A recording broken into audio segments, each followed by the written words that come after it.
Another day of our vlog mga boss. Kung mapapansin nyo, medyo maayos-ayos na tong Mio na binibuild natin. Nakapagpalit na tayo ng Maxxis tires. Ayan. Ang sukat pala na ito mga boss is 70-80 sa likod. Tsaka sa harapan is 60-80 na Maxxis din. Ayan. So last vlog mga boss, ang blinag ko yata is etong mga to, yung switch yata. Nalimutan ko na eh. Ayan. At nakapag CNC bolts na din pala tayo. Halos kompleto na yan mga boss. Pero dito sa switch. Ayan o. Ayan. CNC bolts. At saka nag-washer tayo ng kulay green mga boss. Ayan o. Mga CNC bolts. Ayan. Pati footboard meron. Kompleto yan. Ayan o. Pati crankcase meron na din. Magic strap. Ang pangit tignan. Ayan. Ayan mga boss. Tsaka nakapagpalit na din pala tayo ng Takegawa na brake arm dito sa Mio. Inalis ko na din pala yung mga footrest niya mga boss, yung apakan ng panglikod. Ayan. Pati sa kabila inalis ko. Ayan.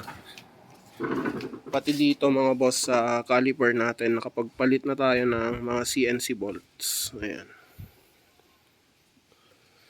Ito, may mga washer din to.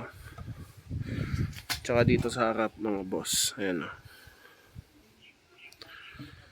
Ito, alisin natin to itong mga to soon. Ayan, papalitan natin kasi Brembo siya.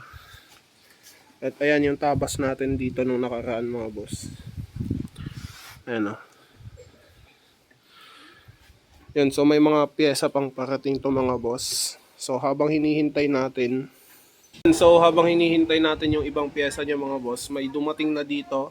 Ayan. So uunahin na natin ikabit to. So next vlog na naman yung ibang mga pyesa niya kasi matagal pa dumating yung mga yan kasi overseas nang galing.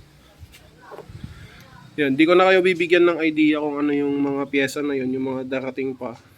So eto na lang ang ipapakita ko sa inyo, yung vlog natin ngayon. So eto mga boss ang vlog natin para sa araw na to. Ayan.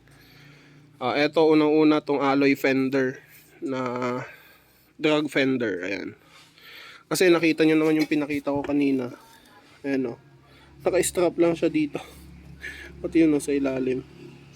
So alisin na natin tong stock na airbox niya. Kasi hindi naman konektado sa loob to mga boss. Ginawa lang talagang cover to. Ayan. Papalitan na din pala natin tong rear fender kasi may mga gas-gas na siya.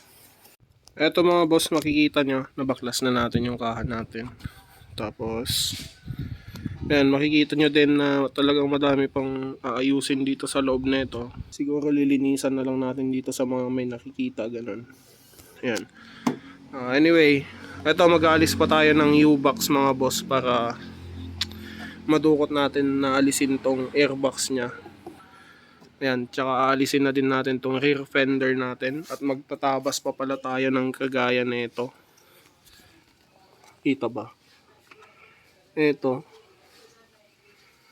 Kasi nga mga boss, papalit na ng shock which is may baso sa taas. So tatabasin natin yung bagong fender niya sa likod. Update, naalis na natin yung airbox mga boss. Mapapansin nyo madumi sa ilalim. Ayan. Yung fender to mga boss. So alisin ko na din siguro tong rear fender nya. Ayan. Yan, so balikan ko na lang kayo mamaya mga boss. Ito na yung bago. Ayan. So sinusukat ko lang yung tatabasin ko dito mga boss. Kasi yung shock natin is medyo malaki yung sa may baso nya. Ito. Yan o. Hindi kagaya nung gamit niya dati na KYB kasi. Which is ito. Ayan, hindi siya sukat doon mga boss, mas malaki to. So try ko muna sigurong ikabit to mga boss para makita natin yung tatabasin ko. Kung may tatabasin pa ba talaga. Ayan, so mag-aalis muna ako na itong stock shock mga boss, balikan ko ulit kayo mamaya.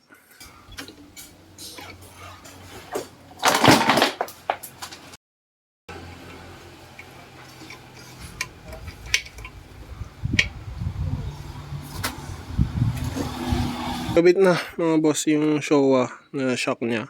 Ayan, medyo mas tumaas. Gumagalaw na tong motor. Ayan kasi naka-stock center stand tayo. Which is papalitan na ito mamaya siguro pag natapos. Yun mga boss, may kasama tayo. Papakabit ko sa kanya yung drag fender kasi tatabasan ko muna to para madami tayong matapos mga boss. So ayan, eto, dito siya ilalagay. Ayan, papakita ko na lang pag nailagay na niya mga boss, 3 bolt lang naman to. Isa dito, tsaka isa doon. Dalawa lang. Yun, papalitan na lang natin yun. Yun mga boss, natapos na natin, nagabihan na tayo. Ang dami naming project, guys. Ang dami naming ginagawa dito So, yun pa, doon pa sa Yun, dalawa mga admin ng Malaysian Culture. Yan, pakita natin mga boss. Okay naman. TJ, admin. Carbon Lodi. Dry clutch. Yan eh, Batman. Tsaka yung click nandun. Batman. Kung yung muna ipakita, hindi nakamags na 17. So, eto na mga boss yung natapos natin. Hindi ko na naipakita yung pagkabit natin mismo. Medyo nahirapan tayo dito sa tabas dito mga boss. Pero ayan, excuse me. Napalitan na din pala natin siya ng sticker niya, yung WP suspension na ang nakalagay. Kasi WP talaga to. Nakita niyo naman sa unang part na itong video na Showa dati yung nakalagay dito. At ito yung alloy drag fender mga boss. Ayan, okay naman. At mapapansin nyo, medyo madumi lang yung loob niya. Kasi na daily use to nung kailan, binalik ko sa may-ari muna. Ayun. Tsaka ito yung center stand, okay naman mga boss. Nadagdagan na din ng side stand para set na sila. At naka-engine support na pala tayo mga boss na ito 1.5 inches yung bakal yan mga boss, hindi alloy. Ito yung clearance niya sa likod, maluwang. Tsaka pinatigas ko na lang din konti tong shock natin para hindi sumahid yung gulong dito sa fender natin. Tsaka adjustable din naman yung height na ito mga boss. Ayan, na-adjust to. So yun lang mga boss, yung para sa vlog natin na to. Unfortunately hindi ko may papakita tong buong itsura ng motor kasi ayan, madami nang naidagdag. Abangan nyo na lang sa susunod na mga videos mga boss. Ayan.